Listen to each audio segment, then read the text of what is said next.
Welcome back, dear friends, once again at Lit ECT YouTube channel, your one-stop destination for English learning resources. दोस्तों, आज जिस ऐसे को हम डिस्कस करेंगे उसका टाइटल है पॉपुलर सुपरस्टिशंस। लिखा गया है ये जोसेफ एडिसन के द्वारा। तो दोस्तों, स्टार्ट करते हैं हम अपना ऐसे with a brief introduction to the essayist, the writer Joseph Addison. Joseph Addison का जन्म 1672 में और 1719, so rather a short life span. He was an English essayist, best known for his significant contribution to the 18th century periodicals, The Tatler and The Spectators. देखिए, दो terms जो आपको समझनी है। 18th सेंचुरी ये पीरियड आपने देख ही लिया। Periodicals, now what is a periodical? Periodical दोस्तों एक टाइप का न्यूज, जैसे आज मैगजीन होती है या हम कुछ हद तक आप तो एक न्यूज़पेपर बोल सकते हैं, जिसके अंदर कुछ न्यूज होता है, कुछ इंफॉर्मेटिव आर्टिकल्स होते हैं, कुछ एंटरटेनमेंट होता है, गॉसिप होता है। ठीक उसी तरह से 18th सेंचुरी इंग्लैंड का एक सर्किल था जिनको इस तरह की न्यूज, जिनको इस तरह के इवेंट्स, गॉसिप्स पढ़ने में बहुत मजा आता था। तो पीरियोडिकल इनको इसलिए कहा जाता था, एक फिक्स पीरियड ड्यूरेशन के बाद इनका नेक्स्ट इशू रिलीज किया जाता था। और एडिसन हम कह सकते हैं पायनियर थे। ये उन राइटर्स में थे जिन्होंने इस पीरियोडिकल फॉर्म को बहुत पॉपुलर बनाया। टैटलर और स्पेक्टेटर ये नाम हैं उन पीरियोडिकल्स के जो एडिसन ने स्टार्ट करे थे। ही प्लेड अ की रोल, इनका एक बहुत महत्वपूर्ण रोल था transforming literature and journalism in the early 18th century England. देखिए, जो इंग्लैंड का लिटरेचर का तरीका था 18th सेंचुरी के फर्स्ट हाफ के अंदर, उसके अंदर एक ड्राई सटायर हुआ करता था। काफी वो एरिस्टोक्रेटिक क्लास के बारे में हुआ करता था। लेकिन एडिसन ने इस सब को चेंज करा। इसके अंदर थोड़ी मोरालिटी, थोड़ी वेट, थोड़ा जेंटल ह्यूमर, इन सब चीजों को इंक्लूड करा। अपने दोस्त रिचर्ड स्टील के साथ मिलकर he created a new form of writing that combined, जिसके अंदर कल्चरल कमेंट्री, देखिए उस समय का ब्रिटेन का कल्चर और उसके ऊपर उनका कि what is good and what is bad, इस तरह की कमेंट्री along with journalism। साथ में जो इंफॉर्मेटिव न्यूज थी, what is happening in a particular locality, क्या क्या उस एरिया में हो रहा है, इन सब चीजों को मिक्स करते हुए एडिसन ने ये चीज बनाई। अगर हम बात करें इनकी राइटिंग स्टाइल की, तो एडिसन की राइटिंग के अंदर विट का मतलब होता है क्लेवर वे ऑफ एक्सप्रेसिंग, किस तरीके से, बुद्धिमत्ता से, जिसे हम हिंदी में वाक चातुर्य बोलते हैं, वो विट। क्लैरिटी का मतलब होता है बिल्कुल स्पष्टता से अपनी बात को कहने की योग्यता होना। एंड इंसाइटफुल ऑब्जर्वेशन, जिसका मतलब है किसी चीज के अंदर भेद, किसी चीज के अंदर समझना कि इसका अर्थ, निहितार्थ, इसके अंदर का मीनिंग क्या है, जिनके कारण इनका एक लास्टिंग इंपैक्ट है, इनका एक गहरा प्रभाव है इंग्लिश लिटरेचर एंड सोसाइटी पर। अपने अलग अलग एसेस के माध्यम से जो इन्होंने स्पेक्टेटर और टैटलर के अलग अलग इश्यूज के अंदर लिखे हैं, एडिसन ने इंग्लिश प्रोज को भी बहुत ज्यादा चेंज करा। इनसे पहले जो प्रोज था वो बहुत ज्यादा फॉर्मल था, उसके अंदर इतना ज्यादा डेवलपमेंट नहीं था। लेकिन एडिसन ने एक नई स्टाइल को जन्म दिया, जिसके अंदर एलिगेंस भी था लेकिन सिंप्लिसिटी भी थी, जो मतलब कॉमन पब्लिक को भी समझ में आ सकता था। और इसी कारण he is one of the most admired, जिनकी बहुत प्रशंसा की जाती है, and influential masters of pros in the English language. ये था थोड़ा सा इंट्रोडक्शन एडिसन के बारे में। बात कर लेते हैं हमारा जो आज का ऐसे है, पॉपुलर सुपरस्टिशंस। सुपरस्टिशंस का मतलब होता है अंधविश्वास। ये केवल एक देश, एक कल्चर का वो कॉन्सेप्ट नहीं है। वर्ल्ड वाइड, पूरी दुनिया के अंदर तरह तरह के अंधविश्वास हैं जो स्थान और संस्कृति, प्लेस और कल्चर के हिसाब से चेंज होते रहते हैं। It is a thought provoking essay. एक थॉट प्रोवोकिंग ऐसे एक ऐसा ऐसे होता है जो आपके विचारों को प्रोवोक करे, वो आपको सोचने पर मजबूर करे कि जिन चीजों के अंदर हम ब्लाइंड बिलीव करते हैं, जिन चीजों को हम लेकर सोचते नहीं हैं, क्या हमें ऐसा करना चाहिए, and it deals with the wide spread influence.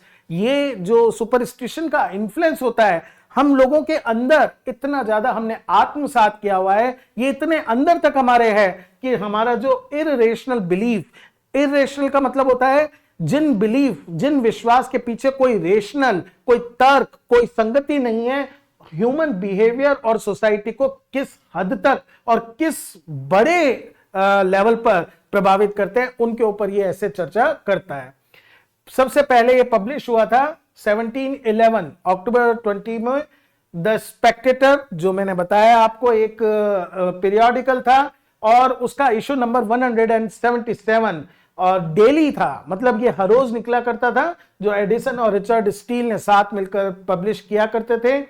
और साथ ही में इस एसे के अंदर जो एनलाइटनमेंट का वो पीरियड था, एनलाइटनमेंट एक फेज था, एक टाइम ड्यूरेशन था इंग्लैंड के अंदर, जब लोग डिस्कस कर रहे थे आइडियाज, वो आइडियाज जो ह्यूमैनिटी को एक बढ़िया वे के अंदर आगे लेकर जाएं, and to promote reason and criticise folly. ये मानकर चलते थे, पर्पस, उद्देश्य होना चाहिए एक राइटर का, क्या कि प्रमोट रीजन, ज्यादा से ज्यादा तार्किकता को आगे बढ़ाया जाए, एंड क्रिटिसाइज फॉली, मनुष्य के जीवन के अंदर जो मूर्खता है उसकी आलोचना की जाए, ताकि सोसाइटी क्या बने, a better place to live.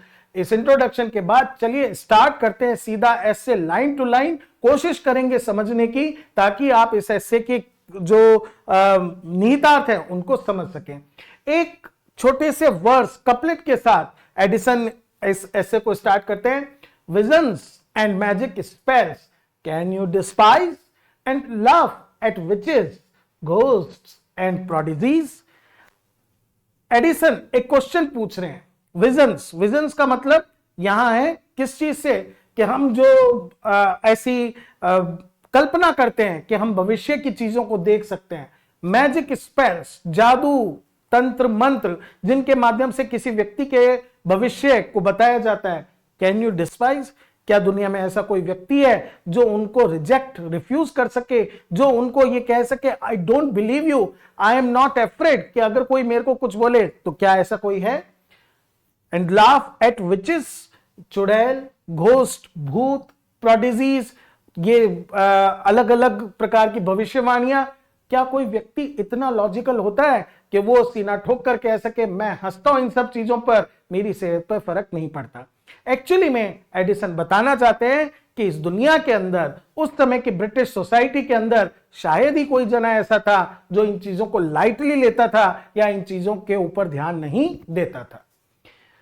देखिए पूरा जो एसे है उसके अंदर एडिसन जो इस एसे के एक नरेशन, एक स्टोरी के रूप में प्रेजेंट करते हैं। सबसे पहले एक किस्सा सुनाते हैं कि कैसे वो अपने दोस्त के घर खाना खाने जाते हैं शाम का, और वहां क्या क्या होता है। Going yesterday to dine with an old acquaintance, जान पहचान का व्यक्ति, acquaintance is a person you know, जिसको आप जानते हो। तो कल यस्टरडे को मैं डाइन, भोजन करने के लिए मेरे एक पुराने मित्र के गया। आई हैड द मिसफॉर्च्यून, देखिए कैसे वो बात चेंज कर रहे हैं, गए तो खाना खाने थे, लेकिन मेरा बड़ा दुर्भाग्य रहा, मिसफॉर्च्यून रहा, to find his whole family, कि जब मैं वहां पहुंचा तो मैंने पाया कि जो पूरा परिवार है वेरी मच डिजेक्टेड, सैड, उदास है। मैं तो वहां पहुंचा गेस्ट के रूप में ये सोचते हुए कि सब मेरा अभिवादन करेंगे, स्वागत करेंगे, लेकिन पूरी फैमिली क्या थी, सैड थी।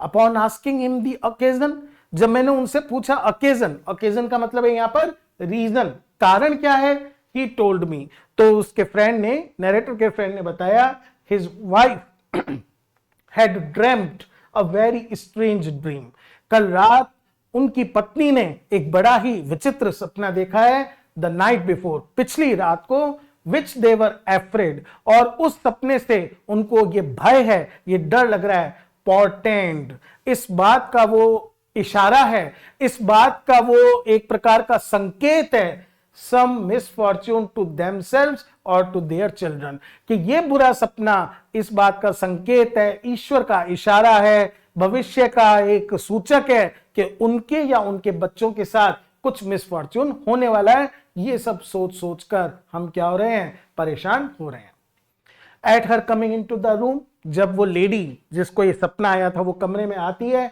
आई जो नरेटर है, मैंने ऑब्जर्व करा सेटल्ड मेलनकली, बिल्कुल एक चेहरे पर उदासी, जो ऐसा लग रहा था परमानेंटली वहां पर सेटल्ड है, इन हर काउंटेनेंस। Countenance means face. उनके चेहरे पर ऐसा लग रहा था कि हमेशा ये ऐसे ही उदास रहती हैं, which I should have been troubled for. उनके चेहरे की ये उदासी देखकर ट्रबल्ड फॉर, मैं निश्चित रूप से परेशान होता, had I not heard from whence it proceeded. अगर मैंने ये ना सुना होता, फ्रॉम वेंस किस कारण से, इट मतलब ये जो मेलनकली है, उदासी आई है। लेखक ये कहना चाह रहा है कि मुझे पता चल गया कि परेशान या उनके चेहरे की उदासी का कोई वास्तविक गंभीर कारण नहीं है, सिर्फ एक सपना है। तो मेरे को कोई चिंता नहीं हुई, मेरे मन में सोचा ये भी अंधविश्वासी महिला है। We were no sooner sat down, और हम खाने की टेबल पर बैठे ही थे, but after having looked upon me a little while, उनकी वाइफ ने having looked at me, narrator की तरफ, एसेस्ट की तरफ, अ लिटिल वाइल कुछ क्षण के लिए देखा, और फिर बोला माय डियर से शी, वो अपने हस्बैंड को कहती है, turning to her husband, you may now see the stranger, यही है वो स्ट्रेंजर, वो अजनबी, that was in the candle last night, जो कैंडल के अंदर हमें एक छवि सी दिख रही थी। तो ये एक उस समय का बहुत ही लोकप्रिय पॉपुलर सुपरस्टिशन था कि कई बार मोमबत्ती की लौ से निकलने वाला धुआं किसी प्रकार की आकृति बनाता है, वो आकृति एक प्रकार का अपशकुन होता है। तो ये जो लेडी ऑफ द हाउस थी, ये उस आकृति को देखकर कहती है इस अजनबी का चेहरा उस आकृति से मिलता है, तो इससे पता चलता है यही कारण बनेगा हमारे मिसफॉर्चून का। सून आफ्टर दिस, ये बात कहने के बाद, they begin to talk of family affairs, वो बात करने लग गए उनके परिवार में क्या क्या चल रहा है, क्या हो रहा है। A little boy at the lower and of the table, उसी परिवार का एक छोटा बच्चा जो टेबल के उस सिरे पर बैठा हुआ था, टोल्ड हर, उसने अपनी मां को बताया, he was to go in to join hand. Join hand क्या होता है? कर्सिव राइटिंग, कि वो कर्सिव राइटिंग स्टार्ट करने वाला है अपने स्कूल में, या उसके स्कूल में कर्सिव राइटिंग की क्लासेस स्टार्ट होने वाली है ऑन थर्सडे, आने वाले गुरुवार को। थर्सडे सेज शी, गुरुवार को। नो चाइल्ड, ना ना, किसी भी हालत में नहीं। इफ इट प्लीज गॉड, कुछ तो भगवान से डरो, you shall not begin upon child mass day. Child mass day 25 दिसंबर से क्रिसमस फेस्टिविटीज स्टार्ट होती हैं, 28 दिसंबर को मनाया जाता है। और ऐसे लीजेंड्स हैं, ऐसी कहानियां हैं कि इस पर्टिकुलर डे को बहुत सारे बच्चों को मारा गया था। तो ये एक बड़ा ही ऐसा दिन माना जाता है जो अपशक्नों से भरा हुआ होता है, कोई भी शुभ काम नहीं करते हैं। हमारे यहाँ भी बहुत सारे ऐसे दिन होते हैं, बहुत सारे ऐसे मास होते हैं, बहुत सारे ऐसे लग्न होते हैं जिनमें शुभ कार्य नहीं किया जाता। ठीक उसी तरह से वो लेडी बोल रही है, टेल योर राइटिंग मास्टर, अपने उस शिक्षक को कह दो, Friday will be soon enough, कल गुरुवार को करके क्या करना है, शुक्रवार जल्दी आ जाएगा, गुरुवार का दिन टाल दो।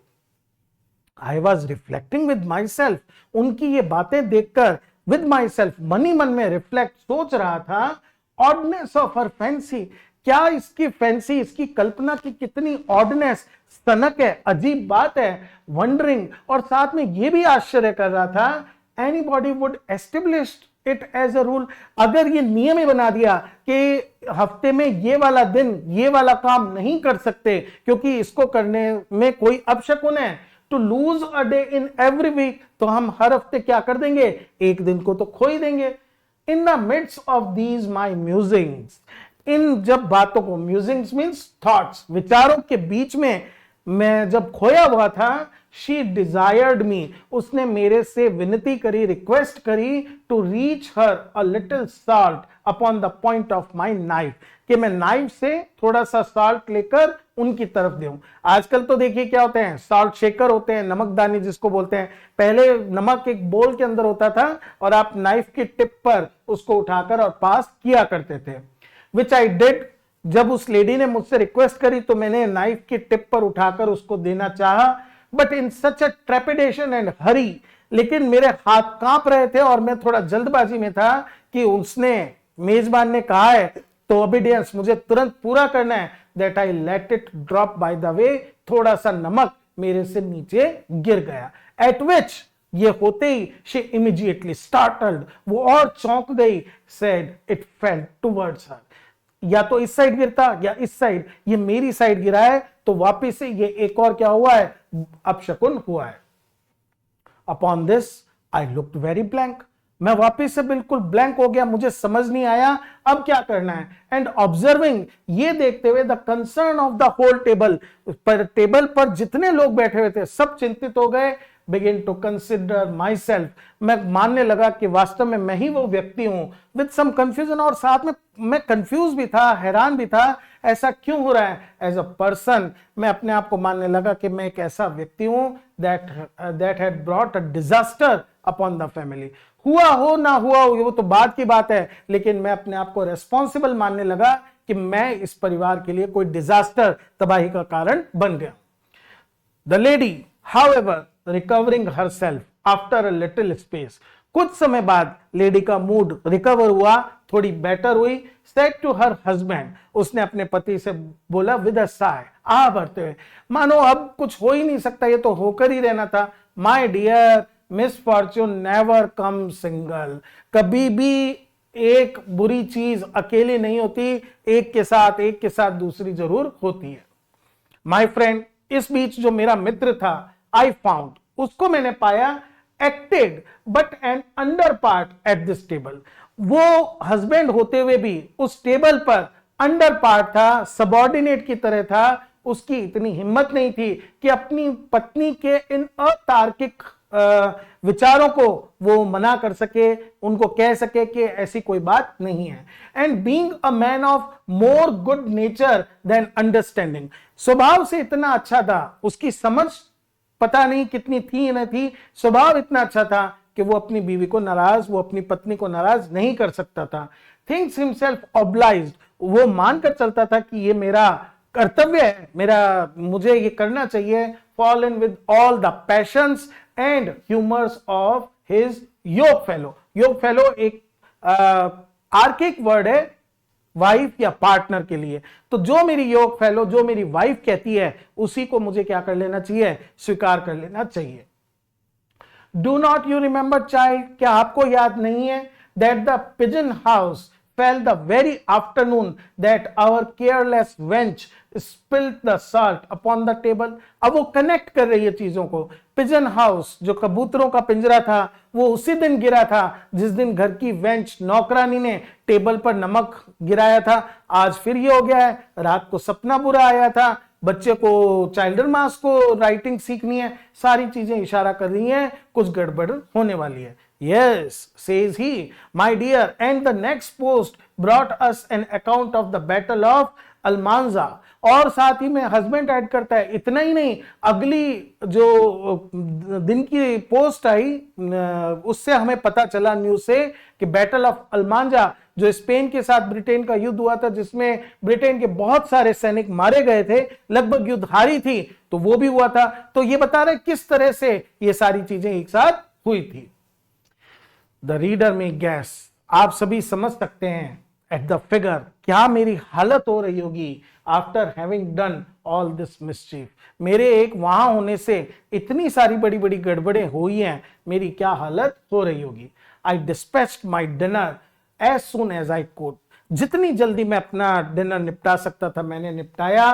विद माई यूजुअल टेसिटर्निटी, टेसिटर्निटी का मतलब होता है a person who speaks very less, जो बहुत कम बोलता हो, जिसको अपन मित भाषी बोलते हैं। तो मैं और मेरे को लगा कुछ बोलना ही नहीं चाहिए, पूरे टाइम मैं चुप ही रहा। Went to my utter confusion, और अचानक मैं और भी ज्यादा भयंकर रूप से कंफ्यूज हो गया। द लेडी, जब उस घर की लेडी ने सीइंग मी, मुझे देखा, quitting my knife and fork, मेरा जो कांटा और छुरी थी जिनसे भोजन खाया था उसको मैंने छोड़ दिया है, and lying them across one and another upon my plate, मेरी प्लेट के ऊपर इस तरह से क्रॉस लगा के रख दिया है, बजाय पैरेलल रखने के क्रॉस करके रख दिया है। डिजायर्ड मी, और उसने मुझे साफ बोल दिया, आई वुड ह्यूमर हर, क्या मैं उसका इतना सम्मान करूंगा, as to take them out of that figure, ये क्रॉस के फिगर से उनको हटा दें, and place them side by side, और उनको साइड बाय साइड रख दें। What the absurdity was which I had committed, मैंने क्या मूर्खता कर दी है, आई डिड नॉट नो, मुझे नहीं पता था कांटे और छुरी को क्रॉस करके रखने में मैंने क्या बहुत बड़ी गलती कर दी है। बट आई सपोज, मैं ऐसा मान कर चला, मैंने ऐसा माना, there was some traditionary superstitions in it, इसमें भी कोई पारंपरिक, कोई बहुत ही आम जीवन से जुड़ा हुआ अंधविश्वास होगा। एंड देयरफॉर, और इसलिए, in obedience to the lady of the house, उस लेडी ऑफ द हाउस की बात मानने के लिए, उसकी बात का मान रखने के लिए, I disposed of my knife and fork, मैंने अपने कांटे और छुरी को डिस्पोज कर दिया टू पैरेलल लाइन, इस तरह से दो रेखाओं में। पहले ऐसे रखे हुए थे, ये इस तरह का नाइफ उसका, और ये फोर्क था, पहले ऐसे रखे हुए थे और बाद में उन्होंने पैरेलल उसमें रख दिए, which is the figure I shell always ले देम, और सबक भी ले लिया, आगे से भी हमेशा, इन फॉर फ्यूचर हमेशा ऐसे ही करूंगा। I do not know any reason for it, ऐसा क्यों करूंगा, इसके पीछे कारण क्या है, ऐसा रखने और ऐसा रखने से क्या हो जाएगा, ये मुझे नहीं पता, पर अगर लोगों को ऐसा करना है तो मैं ऐसा ही करूंगा। Now it is not difficult for a man, ये कभी भी मुश्किल नहीं होता एक व्यक्ति के लिए, टू सी, ये देखना, that a person has conceived an aversion, कि किसी व्यक्ति के मन में आपके प्रति एवर्जन, चिढ़ या घृणा हो गई हो, to him. For my own part, ठीक उसी तरह से जहां तक मेरी बात है, I quickly found by the lady's look, उस औरत की नजरों को देखते ही मैं समझ गया that she regarded me as a very odd kind of fellow, कि वो मुझे मानकर चलती है मैं बहुत ही ऑड काइंड का, बहुत ही अलग किस्म का एक व्यक्ति हूं, और बहुत ही ऐसा व्यक्ति जो अनवेलकम है, जिसका घर में स्वागत नहीं होना चाहिए, विद एन अनफॉर्चुनेट एस्पेक्ट, जिसके साथ ही कुछ अपशकुन जुड़ा हुआ है, फॉर विच रीजन, और इस कारण से उनके इस लुक को देखकर आई टुक माई लिव इमीडिएटली आफ्टर डिनर, मैंने डिनर के बाद रुकने की फॉर्मेलिटी नहीं करी, तुरंत उनसे परमिशन मांगी जाने की, withdrew to my own lodgings, और मैं अपने लॉजिंग्स घर पर लौटकर आ गया। अपॉन माई रिटर्न, जब मैं घर आ गया, I fell into a profound contemplation, मैं गहरी सोच में डूब गया, मैं बहुत सोचने लगा, ऑन द इविल्स, उन बुराइयों के बारे में, दैट अटेंड दीज सुपरस्टिशंस, जो बुराइयां इन अंधविश्वास के कारण पैदा होती हैं, उनके बारे में सोचने लगा। फॉलीज ऑफ मैनकाइंड, मनुष्य की ये जो मूर्खताएं हैं, हाउ दे सब्जेक्ट अस, किस तरह से वो सब्जेक्ट करती हैं, किस तरह से हमें वो शिकार बनाती हैं। इमेजिनरी एफ्लिक्शंस, ये इनका सबसे बड़ा दोष है। काल्पनिक पीड़ाएं, जो पीड़ाएं हमें वास्तव में नहीं हुई, सिर्फ कल्पना कर करके कि ऐसा हो जाएगा, ऐसा होने से ये हो जाएगा, वो जो हमें पीड़ा होती है, वो इनकी सबसे बड़ी इविल है। एडिशनल सॉरोज, हमारे जीवन में वैसे ही बहुत दुख है, ये सुपरस्टिशंस कुछ और सॉरोज को ऐड कर देते हैं, that do not properly come within our lot, हमारे भाग्य के अंदर जो दुख नहीं है उनको भी हम क्या कर लेते हैं, अपने आप बुला लेते हैं, जब हम मान के चलते हैं कि हमने कोई ऐसी चीज कर दी जो according to popular superstition bad luck लेकर आती है। As if the natural calamities of the life were not sufficient, क्या हमारे जीवन में नेचुरल कैलेमिटीज, प्राकृतिक आपदाएं कम नहीं है। We turn the most indifferent circumstances, जो बिल्कुल indifferent, जिन तटस्थ हैं, जिनका कोई लेना देना नहीं है, ऐसी परिस्थितियों को टर्न कर देते हैं, बदल देते हैं into misfortune, कि जरूर कुछ दुर्भाग्य होगा। आंख फड़कने से, बिल्ली के रास्ता काटने से, अमावस की रात को कुछ होने से, कुत्ते के रोने से जरूर कुछ ना कुछ गलत होगा, जैसे हम मानते हैं, ऐसे ही वेस्ट के अंदर पता नहीं कितने सुपरस्टिशंस हैं, एंड सफर, और पीड़ित होते हैं as much from trifling accidents, छोटी छोटी दुर्घटनाओं से, एज फ्रॉम रियल इविल्स, क्या वास्तव में जीवन में जो कोई बुरी चीज होती है, दुर्घटना होती है, जितना उससे पीड़ित होते हैं, ऐसी इन घटनाओं से, नमक के गिरने से, कांटे और छुरी को क्रॉस रख देने से हम पीड़ित हो जाते हैं। आई हैव नोन, मैं जानता हूं, शूटिंग ऑफ अ स्टार, आकाश में एक तारा टूटता है, स्पॉइल अ नाइट्स रेस्ट, और जो व्यक्ति है वो अगर उसको देख ले पूरी रात वो सो नहीं पाता, इस डर के मारे कि अब कुछ जरूर गलत होगा। Have seen a man in love grow pale, अगर कोई व्यक्ति प्रेम के अंदर है तो उसका चेहरा मुरझा जाता है। लूज हिज एपेटाइट, उसकी भूख खत्म हो जाती है। Upon the plucking of a merry thought, merry thought एक टाइप का वो हुआ करता था, कीड़ा हुआ करता था, और उसको प्लक जब किया जाता तो उसको जब ऐसा मान के चला जाता था कि उसकी बोन को दो हिस्सों में तोड़ा जा रहा है, अगर वो बिल्कुल बराबर टूटती तो आदमी मान के चलता था कि उसकी बिलवेड उसके लिए फेथफुल रहेगी, और अगर उसमें टूटने में टेढ़ा मेढ़ा हो जाता तो वो क्या मानता था कि अब कुछ नहीं हो सकता। A screech owl at midnight, रात के समय उल्लू की स्क्रीच, चीखने की आवाज, has alarmed a family more, वो एक परिवार को ज्यादा परेशान करती है than a band of robbers, अगर वास्तव में डाकू आ जाए तो शायद इतना परेशान नहीं हो जितना उल्लू के रोने से। वॉइस ऑफ ए क्रिकेट, रात को झिंगुर की आवाज, हैथ स्ट्रक मोर टेरर, वो ज्यादा डराती है आदमी को than roaring of a lion, एक क्रिकेट, एक झिंगुर आपका कुछ नहीं बिगाड़ सकता, लेकिन शेर की दहाड़, शेर आसपास है तो नुकसान पहुंचा सकता है, लेकिन व्यक्ति अपने भयों से इतना ज्यादा ग्रस्त है कि वो इस पर ध्यान नहीं दे पाता।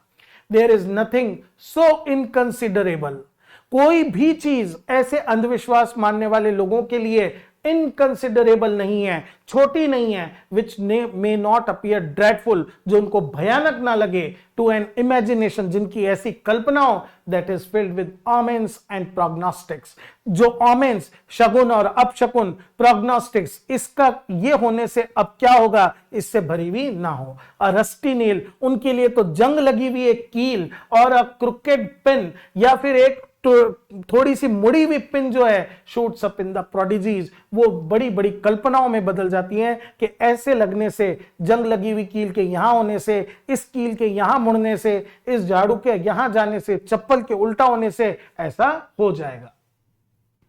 आई रिमेंबर, नरेटर याद करता है कि एक बार once in a mixed assembly, लोगों की एक मिक्स्ड असेंबली थी, full of noise and mirth, खूब शोर शराबा, हंसी मजाक हो रहा था, when on a sudden, अचानक, an old woman, एक बुजुर्ग महिला ने unluckily, बड़ी ही अनलक की बात ही ये ऑब्जर्व करा, there were 13 of us in company, कि उस ग्रुप के अंदर 13 लोग हैं, 13 एक अनलकी नंबर गिना जाता है। बहुत सारे वेस्ट में ऐसे होटल्स हैं जिनमें 13वीं मंजिल ही नहीं होती।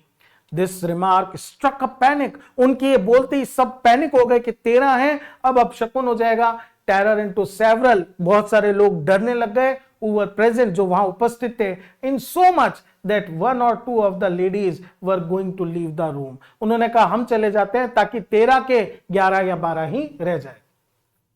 But a friend of mine, लेकिन उसी समय मेरे एक मित्र ने taking notice, इस बात को नोटिस करा, one of our female companion, हम में से एक महिला साथी कंपेनियन ऐसी थी, was big with child, जो प्रेग्नेंट थी, जिसकी कभी भी डिलीवरी हो सकती थी, और उसने अफर्म करा, उसने इस बात को नोटिस करा, देयर वर नॉट 13 बल्कि 14 जने हैं। इंस्टेड ऑफ पोर्टेंडिंग, बजाय इस अपशकुन के, one of company should die, के 13 में से कोई मरेगा, इट प्लेनली फोरटोल्ड, उसकी बजाय ये तो ये बता रहा है, one of them should be born, हम में से 13 से ये 14 होंगे।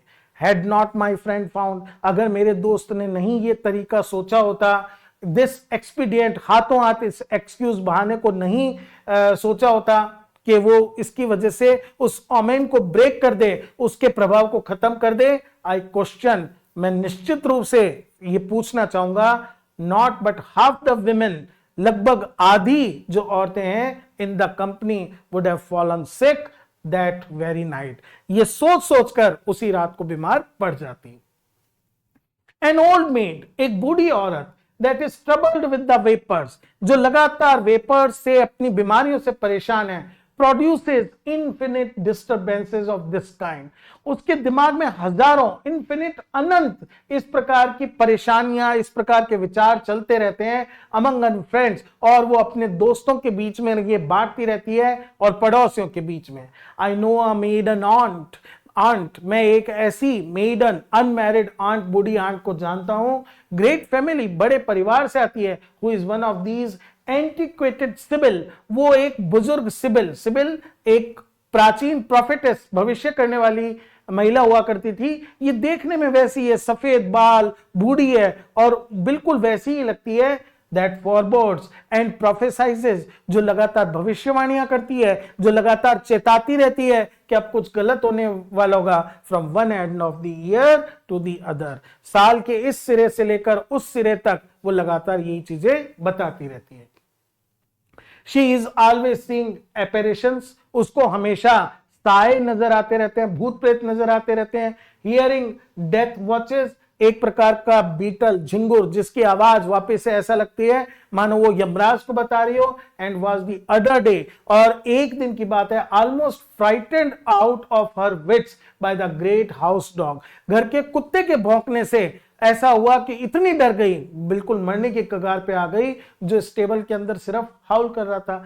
एट ए टाइम, ऐसे समय पर, व्हेन शी ले इल ऑफ द टोथेक, जब उसके दांत में दर्द था, तो उसको लगा कि ये कुत्ते का भौंकना इस बात का संकेत है यमराज उसके दरवाजे पर उसको लेने आ गए हैं।